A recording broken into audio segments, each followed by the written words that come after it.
It's so good to have you here. Jake, good morning. Good to see you. So let's just talk about Moody's downgrading America's AAA credit, citing out-of-control debt, citing growing interest payments on that debt. How concerned are you that this is going to drive interest rates in the U.S. even higher and maybe even drive investment in the U.S. away? Well, Jake, first of all, the history of rating agencies, by the time they get to a downgrade, everything's already in the market. Larry Summers and I don't agree on everything, but in 2011, the last time or 2 times ago when he had a downgrade, he poo-pooed it. What I think is important is that President Trump has just come back from this historic Mideast trip, and there's trillions of dollars coming into the U.S. So we are seeing confidence from investors. So I don't put much credence in the Moody's. Let's turn to trade, because that's obviously where there's been a lot of focus. President Trump just put 150 countries on notice that their tariffs are about to go higher in the next few weeks if they don't reach a trade deal with the U.S. How exactly will you decide what those new tariff rates will be? Will they be what was previously announced on April 2nd, so-called Liberation Day? And when will they actually go into effect? So, Jake, we have a 90-day pause. There are 18 important trading partners, probably another 20 strong relationships. President Trump has put them on notice that if you do not negotiate in good faith, that you will ratchet back up to your April 2nd level. So the 90-day pause isn't just China, it's everybody? No, the 90-day pause was put on about a week after April 2nd. Oh, that first 90-day pause. The first 90-day pause. Yeah. And I can tell you that with a few exceptions, the countries are coming with very good proposals for us. And I look at these proposals and they want to lower their tariffs, they want to lower their non-tariff barriers. Some of them have been manipulating their currency. They've been subsidizing industry and labor. And I look at these proposals and I think these are excellent proposals, but I wonder, how did we get here? Yeah, I mean, here's a problem. And I get what he's saying. Like, how do we get here to a point where everybody is pretty much cheating America? Like, he's either doing currency manipulation, they're doing some type of import ban, or they're doing some type of government sponsor for labor and, well, business.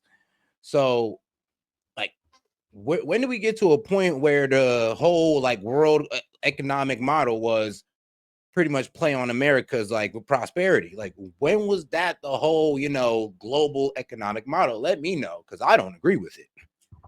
The previous administrations allowed this to happen to the American people. So 150 countries have been put on notice. How many deals do you think you're going to be able to announce, and how quickly?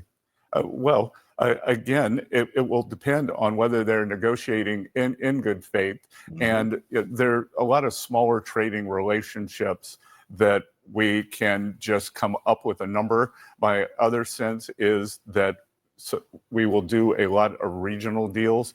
This is the rate for Central America. This is the rate for this part of Africa. But what we are focused on right now are the 18 important trading relationships. Walmart announced this week it's going to have to raise prices on some goods, and they blame Trump's tariffs, particularly the tariffs on China. Here's the CEO. Take a listen. We will do our best to keep our prices as low as possible. But given the magnitude of the tariffs, even at the reduced levels announced this week, we aren't able to absorb all the pressure given the reality of narrow retail margins. We're positioned to manage the cost pressure from tariffs as well or better than anyone. But even at the reduced levels, the higher tariffs will result in higher prices. So President Trump went on Truth Social and says Walmart should eat the tariffs. In other words, not pass on. And honestly, I mean, they should, just like GM did and just like Albertsons did. Yes, Albertsons, another supermarket that honestly competes with Walmart. Kroger's, they said they're going to go ahead and eat the tariffs. A lot of companies, I mean, supermarkets, automotive, tech companies, all said they're going to take it to the profit margin. So this is where we kind of call out Walmart. We all know Walmart has been on BS for a long time.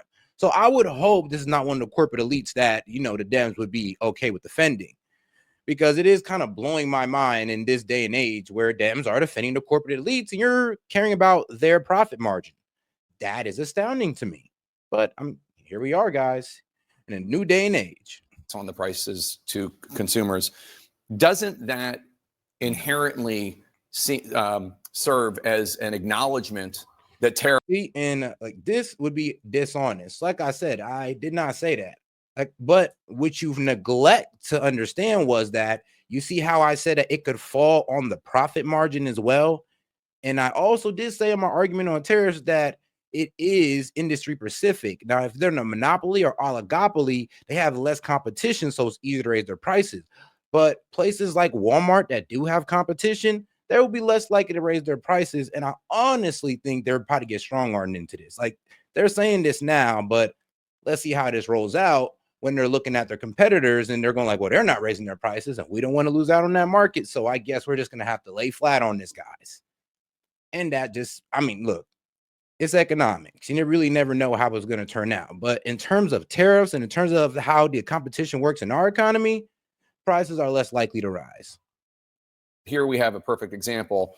The countries, China is inherently serve as an acknowledgement that tariffs are essentially a tax on consumers. Because initially President Trump said, well, other countries, that's not true. Countries pay for the tariffs. But here we have a perfect example. The countries, China gets these tariffs, and then Walmart has to raise its prices, and consumers end up paying for them. Well, Jake, and that's the dishonest. I mean, that's a dishonest claim about tariffs. Because just like GM did, they said, you know what? We'll take that $5 billion tariff cost to our profit margin. They make $15 billion. Now they're down to 10.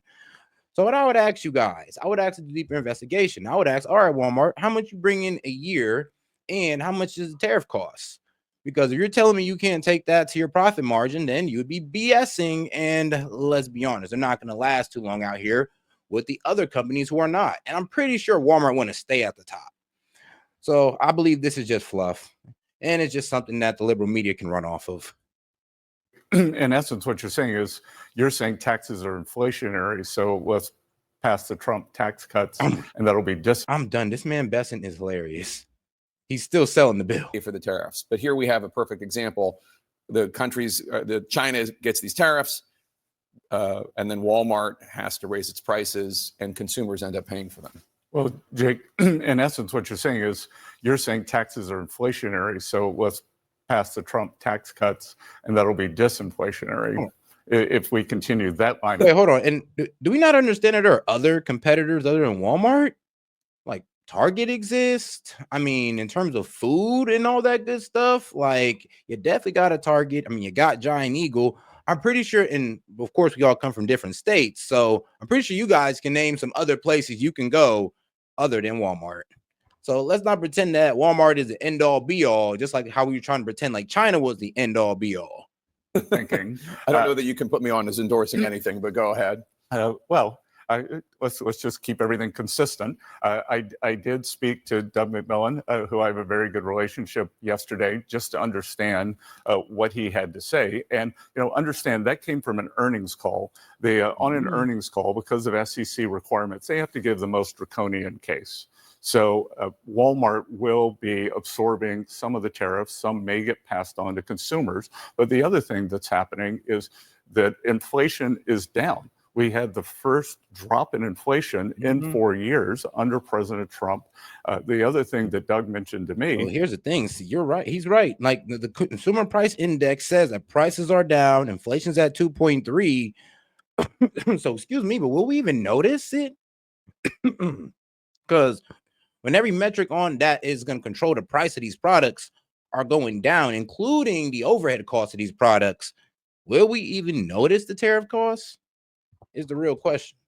Is for his consumers, for his buyers, the most important thing are gasoline prices. And this administration has gotten gasoline prices down. Service prices are down. So overall, I would expect inflation to remain in line. But I don't blame consumers for being skittish after what happened to them 4 years under Biden. We had the worst inflation in 40 years. So ever since Liberation Day, April 2nd, I have a weekday show called The Lead.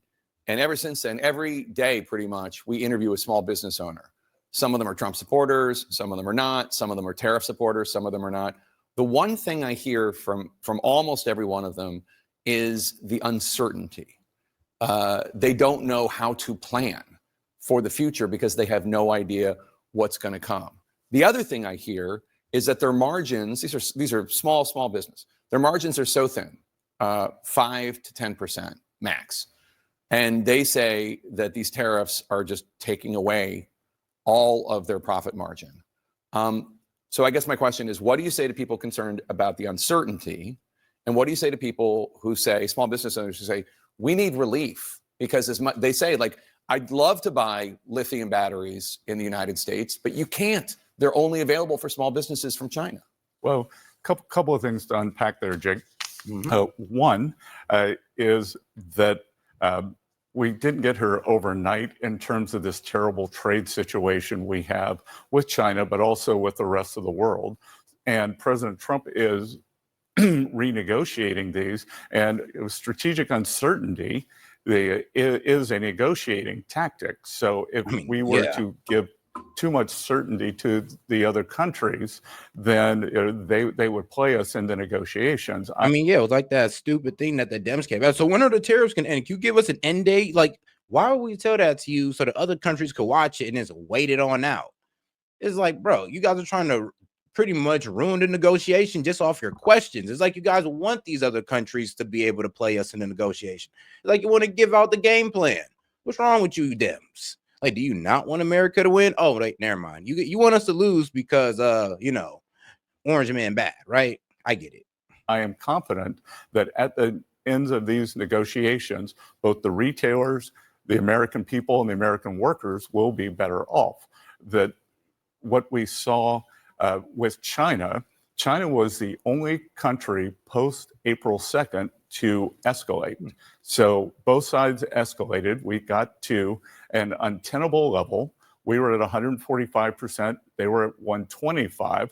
And we had a meeting in Geneva last weekend, and both sides came down 115%. So the U.S. is now at 30%. A 10% reciprocal tariff that's on a pause, and 20% fentanyl tariffs. Those were put on back in February. So those are already in the system. So I think China still has a 30% tariff, base tariff. And then they got, I believe, like 50% on their cars, and I believe 55% tariff on their steel. Of the small businesses you're talking to, they were probably they're referring to the very high triple-digit tariff levels, which have now been brought down. Yes, some of them were, but there's also just this idea, a lot of them saying, look, I support what President Trump wants to do. I support the idea of wanting to bring manufacturing back to the United States, but it can't be done in a month or 3 months or even a year. That there is just an entire infrastructure in this country that is lacking. They can't buy what they would love to buy. Most of them, as you know, if not all of them, are patriotic. They want to buy American goods, but a lot of this stuff just isn't made in America. I mean, we could go into a long history about the hollowing out of the manufacturing base that is neither the fault of you, me, or President Trump, but it does exist, and it will take years to make the manufacturing infrastructure that these small businesses rely on. Well, Jake, I think what we're going to see, just like we saw with the UK.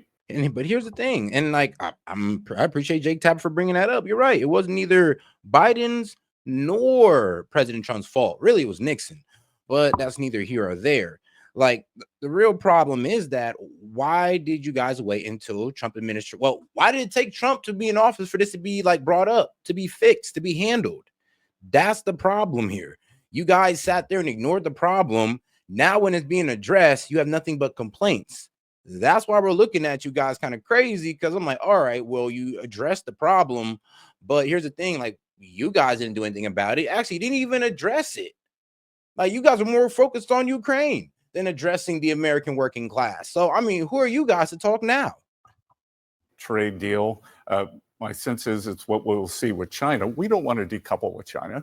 And President Trump actually wants to open up China for business. So the manufacturing we want to bring back, we had during COVID, we realized that we had some very strategic shortfalls, whether it was medicines, semiconductors, steel, the other products. So the medium-term goal is to bring back these strategic industries as quickly as possible. And I think we will continue trading with China in the kinds of products that these small businesses are talking about at lower tariff levels. Before you go, you joined President Trump on his Mideast trip, and he's been defending from criticism from both liberals and Oh, guys, you have any questions, comments, jokes, or disagreements? I'll be happy to read it out loud. Just $2 and up. Appreciate the support. Other than that, just double tap that screen, like the video. Let's get more people in the conversation. Appreciate the support, guys. and conservatives to accept this $400 million luxury jet as a gift from Qatar to use for the duration of his presidency. And then I believe for his presidential library, Trump says he's giving it to him as a nice gesture. You're a hard-nosed businessman. Even if Qatar isn't asking for anything in return now for the jet, I mean, that's a bill that could come due. Nobody in the Middle East gives things just to, or anywhere in the world. So nobody actually gives gifts a good gesture. So you never given a gift from somebody and just say, hey, bro, it's all good. It's all you, man. Like, you never gave a gift to your mom. Like, what you do? You give gift to your mom and be like, hey, yo, mom, that gift cost me $30. I want it in 3 months. Like, are you serious? Are you serious? Like, actually, gifts have been given to presidents throughout time, and it hasn't came with no type of, strings attached. You can give a gift with no strings attached. I mean, we do it all the time. Shit, we got a holiday for it. Actually, we got a couple holidays for it. Just gives a $400 million jet just to be nice. Well, I don't know, Jake. The French gave us the Statue of Liberty. The British gave us the Resolute. Yes, I'm not sure they asked for anything in advance. And the more important airplane deal was there's $100 billion of orders from Qatari Airlines to Boeing. Kelly Ortberg, the CEO of Boeing, was with us in the Middle East. This is the biggest order in the company's history. Mm-hmm. So. I think that plane deal is much more important than this other one. Well, I will just say about the Statue of Liberty, I mean, that was authorized by Congress, and it belongs to the American people. It doesn't belong to whoever was president at the time. Well, I think that this plane would be a gift to the American government. All right. Treasury Secretary Scott Bessent, it's great to have you here. Thank you so much for being here. And I'm like, damn, we can't accept a gift without you go, oh, well, they said it's free now, but you don't know, the bill comes due down the line. I'm like, dog. So, I mean, relate that to real life here, guys. Like, does that make sense? Like, when you give a gift to somebody, I mean, I'd never given a gift to somebody and say, hey, yo, yeah, I need a payment for that down the line. I'm like, that's not really a gift anymore. So I'm really confused on how you guys are framing this. It's like, whoa, really? So, oh, yeah, don't worry. All gifts come due later. Really? All gifts come due later? You sure about that? Like, I don't know, man. I don't know. I've given so many gifts. I still haven't got paid back for it. Like, shit, if that's the case, I'm supposed to be up a whole lot of money if that's the case. Like, hey, yo, if I gave you a gift, I'm missing payments. Welcome back. There are new economic warnings after the credit ratings agency Moody's downgraded the United States credit rating one notch from its AAA rating. Moody's citing concerns over the nation's rising debt.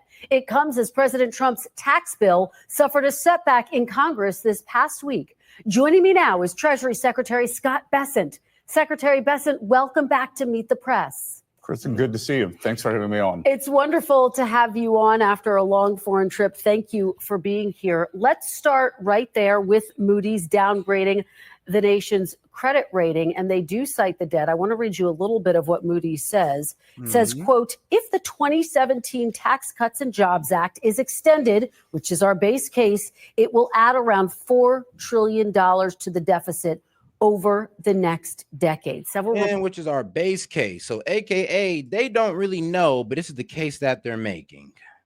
I mean, like I said, I wish they'd honestly back these numbers up, but probably take a while to do so.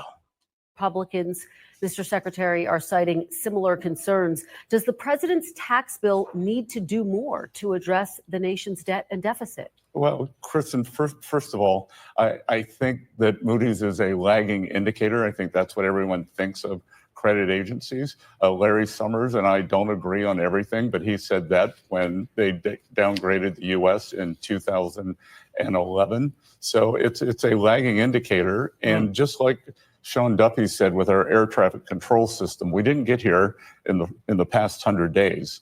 It's the Biden administration and the spending that we have seen over the past 4 years. We inherited 6.7% deficit to GDP, the highest when we weren't in a recession, not in a war, and we are determined to bring the spending down and grow the economy. Fair enough, but under President Trump's first administration, he had $8 trillion to the nation's debt in his first term. So there's plenty of blame to go around. No. Hold on now. Really? The rescue plan under COVID? I mean, you can't really blame the man for that, because if the man would have just left us hanging, you guys would have blamed him for that. So it's like, here's the thing.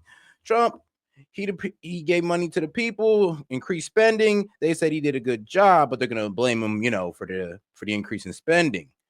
But then at the same time, remember, the Dems are also trying to take credit for the checks that they received. But, Donald Trump increased his spending, right? I mean, like, which one is it, Dems? Like, did Donald Trump increase his spending, or did you guys do it through the checks that you guys approved? Like, which one is it? No, but let's review. We were in the rescue portion of COVID. Yep. The Biden. Well, that, and if Trump would have did nothing, then you'd say he put the entire American people's health at risk. So Trump do something, you guys complain about spending. He do nothing. American health was put at risk by this tyrannical president. I mean, you see the double spin. They was going to spin it, however. The administration was in the recovery portion, and Kristen, it would have been, if not for Senators Manchin and Sinema, who were no longer in the Democratic caucus, that it would have been 4 or 5 trillion more. It did include the tax cuts as well. But let me ask you about Walmart. This big news from Walmart. It says it will start raising prices on its consumers, Mr. Secretary, as early as this month due to the tariffs. Now, President Trump out with a very stern warning on social media saying Walmart, quote, should eat the tariffs, adding the company made far more than expected last year. Yep. Is the president asking American companies to be less profitable? I was on the phone with Doug McMillon, the CEO of Walmart, yesterday, and Walmart is, in fact, going to, as you describe it, eat some of the tariffs that just as they did. All right, guys. So like I said, I would want to ask Walmart this question, right? I would ask Walmart, how much in tariffs would you be spending? Because last year you put in about $14.8 billion. $14.8 billion. And that was their net profit. And well, actually, hold on. Yeah, yep. Their net profit was $14.8 billion. So I'd ask them, how much are the tariff costs? Because I know it ain't no $14.8 billion. I know it's not that. Because I think with the example I brought up with GM, even they say, yeah, we made $15 billion last year. The tariffs are going to cost us $5 billion. We'll go ahead and take that to the chin. And they took it out their profit margin. So here's the thing, American people, which I would ask, this is our time to pretty much go against the corporations, because I think we should be on everything that Trump's on. The people should be making these same threats to these corporations. Like, yeah, Walmart, yeah, don't raise your price. Go ahead and take that on the profit margin completely. Just like GM did and just like other corporate elites. Like, come on now. Show us that you love us. In 18, 19, and 20, the other thing, though, that we are seeing that Doug passed along to me, that and shout out to my man Daniel Castro. He says they are not factoring in the tariff U.S. crypto taxes, boosting from capital gains, many factors they don't consider. We are increasing tax revenue. Yeah, exactly. But I mean, trust me, bro, they're trying to fight that too. With their wait, did they pass that, Castro? Because I know they turned down the whole crypto reserve thing. Consumer, the single most important thing is the gasoline price. And gasoline prices have collapsed under President Trump. So we are seeing that. The other thing that will happen, that is a direct tax cut for consumers. Then the transportation costs are also a big input. So let's see what happens. What you were describing was Walmart's earnings call. The other thing that companies have to do, they have to give the worst case scenario so that they're not sued. So, really? I think overall You're telling me these companies got to foreshadow the worst case scenario just so these guys can't come back and say, well, you told us that you weren't going to raise prices. You raised prices. We're going to take you to court. This was false advertising or whatever they might pull up. I wonder, is that actually illegal? I'm going to have to look that one up. Because that is actually funny. He's pretty much saying that, well, they kind of had to give you the doomsday scenarios just in case. So, because if, let's say they didn't come out with that, let's say that they said, no, what, we're going to make sure we take it to the chin. And they don't. I was pretty much, according to Scott Bessent, they can get sued. Seeing a decline in services, inflation, And we saw inflation come down for the first time in 4 years. Well, you know, in my conversation with former Vice President Mike Pence, he says he sees tariff as a tax. How far, Mr. Secretary, is the president, is the administration willing to go to prevent CEOs from increasing prices? Well, I think what we're hearing here is that people are saying. I mean, here's the thing. I'm actually happy that our president are standing up to the corporate elites and saying, yo, you're not going to raise that fucking price. No, you're not. I actually appreciate that. That kind of shows me that the president is for the American people, because he's literally going through the corporations and saying, bro, don't do it. Don't even think about it. So if he's still willing to tell Walmart that, if he's willing to tell freaking GM, if he's willing to tell, man, what was the other company? Well, I forgot the other company. If he's willing to tell these big corporations, y'all better eat that, he's kind of speaking for the people. And it's crazy that the Dems don't see that. Like, he's literally telling the same corporate elites you guys complain about every day about the wealth disparity, telling them to take it on the profit margin. You guys can't see that? Like, come on now. And what, am I more liberal than you guys? Like, I thought I was a conservative. Saying tax increases are inflationary. That when I was testifying before Congress last week, one of the congressmen said that, and I said, well, Congressman, if taxes are inflationary, let's cut taxes. So let's get this tax bill done, bring down taxes, which according to this line of thinking should be disinflationary. But the Federal Reserve has said that tariffs are inflationary. Just to be very clear, you said you called Walmart. Is that what CEOs can expect, that the president, that other members of the administration will apply pressure to try to prevent them from passing on these prices to CEOs? I didn't apply any pressure.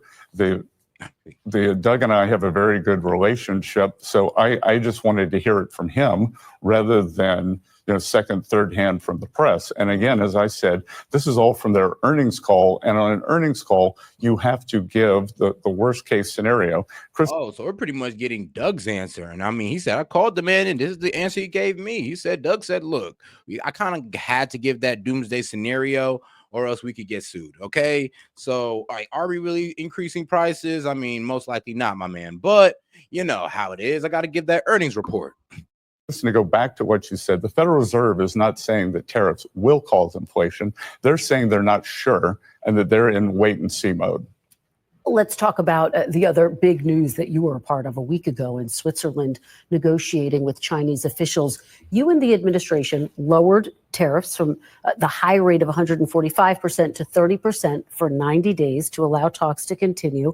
But President Trump had said previously, and I'm quoting from him, China needs to make a Bro, I know, right, Vlastine? I'm just like, dog, I thought I was the conservative here, but I'm more against these corporate elites. I'm telling the corporate elites to take it to the chin, and you guys are defending it? The Dems. Really? What world are we in where Dems are defending the corporate elites, guys? This is a whole new world now. Like, bro, wake up and pinch yourself, my Republicans, because it's getting crazy. Shout out to my man Vlastine, though. He said, wow, S.E.T, you freaking commie, comrade, S.E.T. Bro, what can I say? You know what? At this point, who would have knew? Who would have knew I'd been more liberal than these guys? Deal with the U.S. We don't have to make a deal with them. So why did the United States back down? Neither side backed down. Both sides realized that this, as I had said, it was unsustainable. So we had the equivalent of an embargo, which is not what either side wanted. It was this constant tit for tat escalation. So both sides brought the tariffs down by 115%. So for 2025, we have increased tariffs on China by 30%. They have increased them by 10 on us.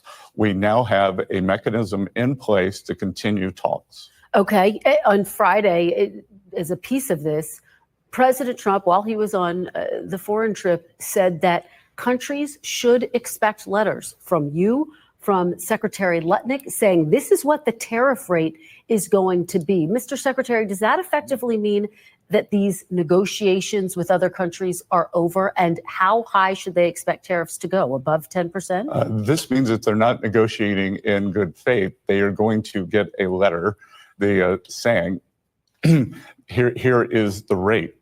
So I would expect that everyone would come and negotiate in good faith. You expect that rate, though, that you would slap on any country that you think is not negotiating in good faith to be above 10%? Well, I think that it would be the April 2nd level. Some countries were at 10%, some were substantially higher.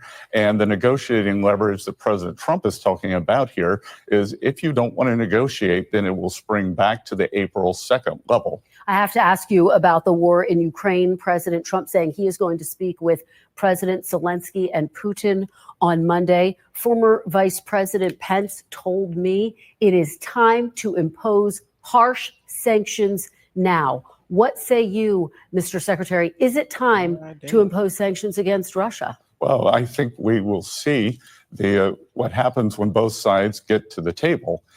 President Trump has made it very clear that if President Putin does not negotiate in good faith, that the United States will not hesitate to up the Russia sanctions along with our European partners. What I can tell you is the sanctions were very ineffective during the Biden administration because they kept them low because they were afraid of pushing up domestic oil prices. Very quickly, how long for the timeline until you move to sanctions? Obviously, there's a call, but if the president doesn't feel like there's progress, how much time is he going to give them? I'm not going to tie the president's hands in his negotiations. Let me ask you, former Vice President Mike Pence echoed several of President Trump's, quite frankly, own allies in expressing concerns about this plane that Qatar has offered to President Trump. They are saying it sends the wrong message. It sends the wrong message and raises concerns ethically, raises concerns constitutionally, and about security. Why is it appropriate for the president to accept a $400 million jet from Qatar? Well, it's not the president accepted, it'd be the United States government. And Senator Mullins said this weekend that the talks had actually begun under the Biden administration. So, but Kristen, what I can tell you is I think this is a off-ramp for many in the media not to acknowledge what an incredible trip this was.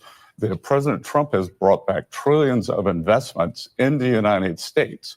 Every stop we made, that the enthusiasm in Saudi Arabia, in Qatar, in the United Arab Emirates to invest in the United States, that they want to push more and more the funds here. And if we go back to your initial question on the Moody's downgrades, who cares?